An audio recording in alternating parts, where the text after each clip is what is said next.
Hi, today I'll be teaching you about Business Process Model and Notation, also known as BPMN or BPMN 2.0.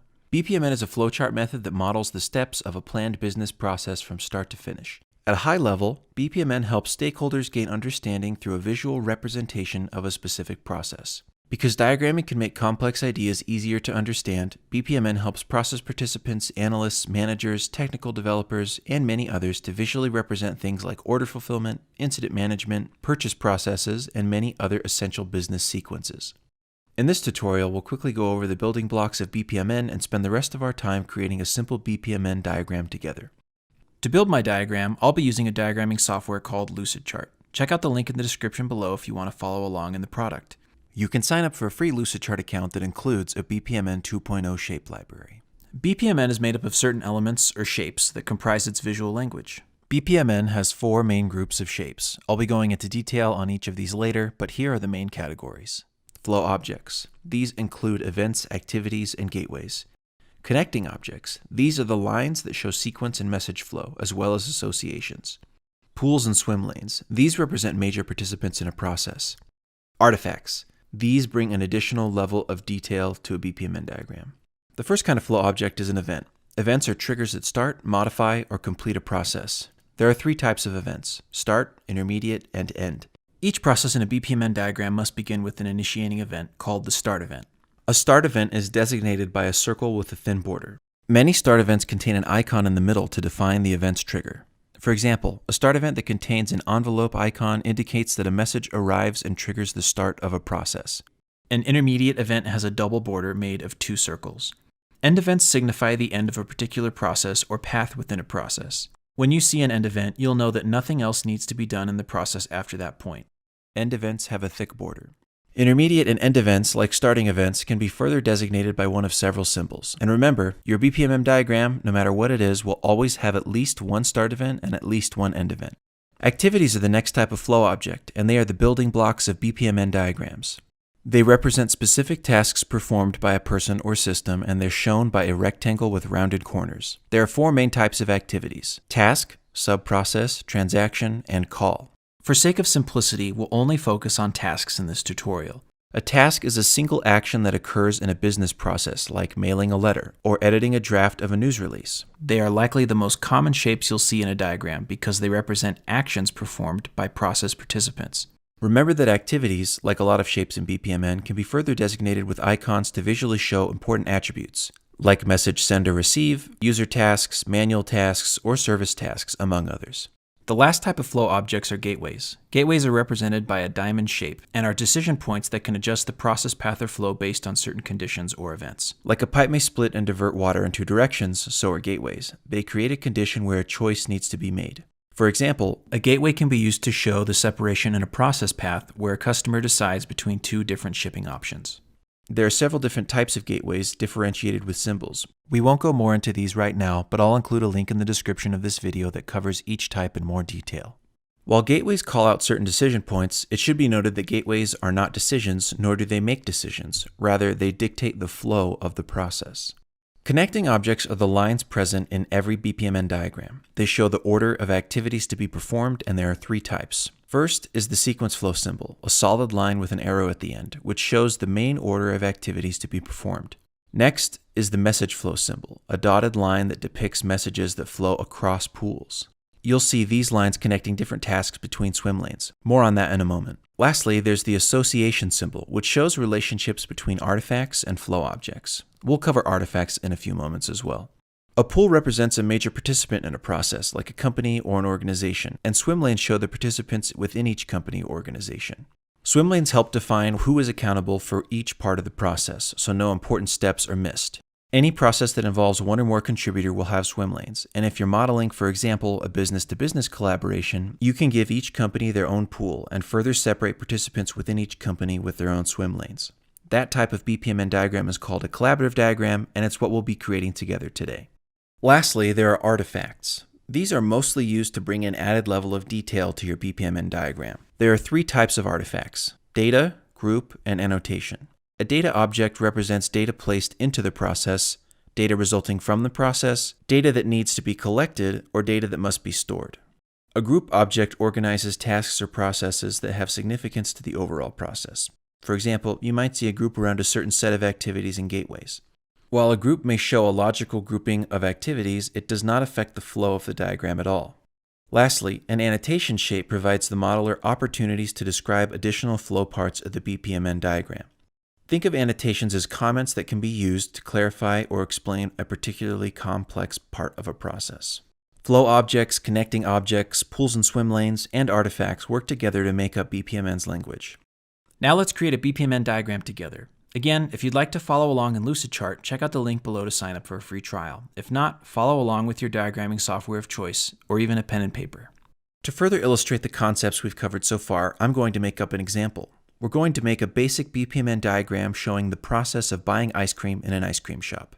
The first thing I need to do is identify what parties are involved in this process. First, there's the customer, and second, there's the ice cream shop. Since the customer doesn't work at the ice cream shop, and the ice cream shop doesn't employ the customer, they'll each have their own separate pool.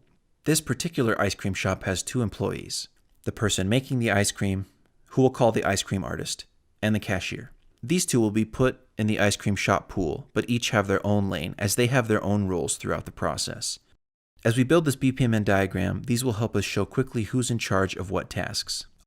To start documenting our process for buying ice cream, we'll first use a starting event shape. What is the starting event here?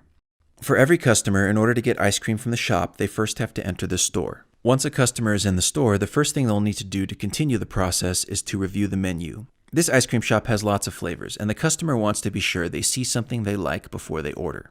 Review menu will be the first task in our BPMN diagram. We'll also connect the starting event to this first activity, with the arrow pointing in the direction the process is going. This shows that first the customer enters the store and then reviews the menu options. After reviewing the menu options, the customer can react in one of 2 ways. They'll either see something they want to order, or they won't want to order anything. Because we have 2 options after this first task, we'll need a gateway. Remember, gateways are diamond-shaped and help guide the flow of the process. We'll include an X in the gateway to show that these 2 options are mutually exclusive. This is called an exclusive gateway.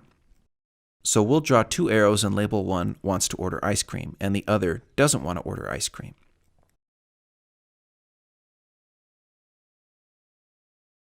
If a customer doesn't want to order after reviewing the menu, they'll simply leave the store, and since nothing else happens after that, we'll make that an end event for this path in the process. After we label this leaves the store, there's nothing else we need to do for the path.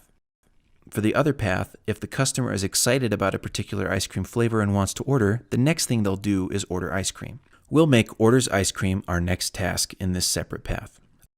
A couple of things to note regarding this task. First, because ordering ice cream involves communication with the ice cream artist, we'll put a black envelope icon in the top left of the task, indicating this is a send task, or one that involves sending a message to another process participant.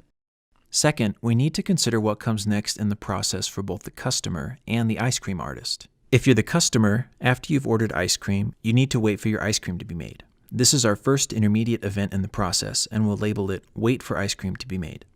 We can also include a timer symbol to visually indicate that time is passing here for the customer. After that, the customer doesn't do anything until they receive their ice cream. And since that is so significant to the process, we'll consider it an intermediate event as well. If you're the ice cream artist, the first thing you're responsible for is to receive the order. This is the ice cream artist's starting event, and it is connected to the send task orders ice cream via a message flow symbol. We'll also put a white envelope icon in it to indicate that the message that was sent by the customer is received here. After the order has been received, the first task they need to perform is to check and make sure the ingredients for the order are available. The ice cream artist can't fulfill an order request without the necessary ingredients.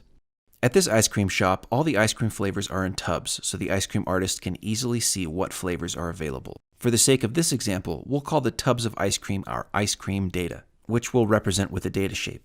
To fulfill the task check ingredients, there needs to be an input of ice cream data. We can connect the data shape to the check ingredients task to show that at this point in the process, data must be input to move forward. We can also include an arrow icon with our data icon to show that this is data being input for this task.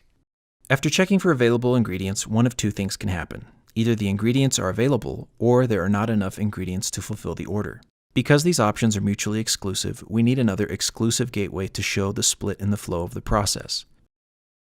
We'll label the two arrows after this gateway to show the options.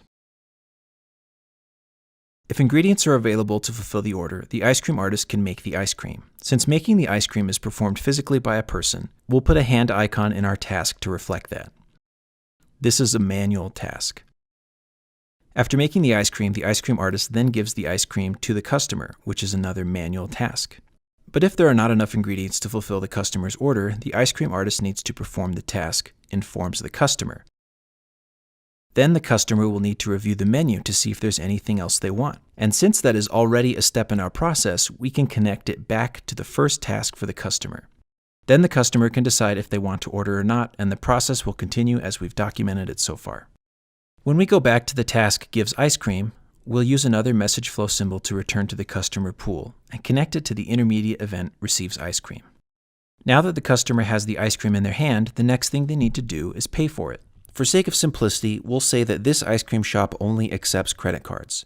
To pay, the customer will need to give their credit card to the cashier, which will begin the process for them. Just like when the customer gave their order to the ice cream artist, we'll include an intermediate event here after gives credit card to show that the customer waits while the cashier performs their tasks. The starting event for the cashier in this example will be credit card received. From there, they'll perform a few tasks to process the transaction. First, they'll confirm the order, and then the cashier will run the credit card through the machine, and finally, will return the credit card and receipt to the customer. Since these three tasks are all part of the transaction process, I'm going to use an artifact to show that they go together. The artifact I'm using here is called a group, and I'll put it around the three cashier tasks and label it transaction process.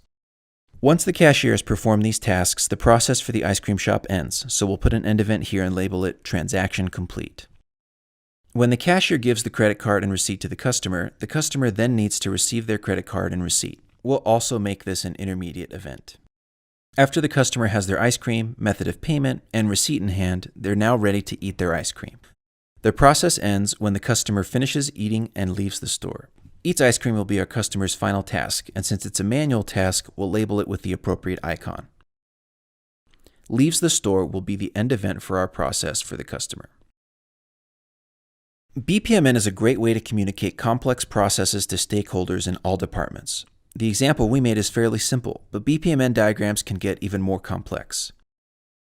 Thanks for watching this tutorial on BPMN 2.0. Please subscribe to our channel to see more helpful tutorials, and don't hesitate to click on the link and sign up for a Lucidchart account and start making your own BPMN diagrams today.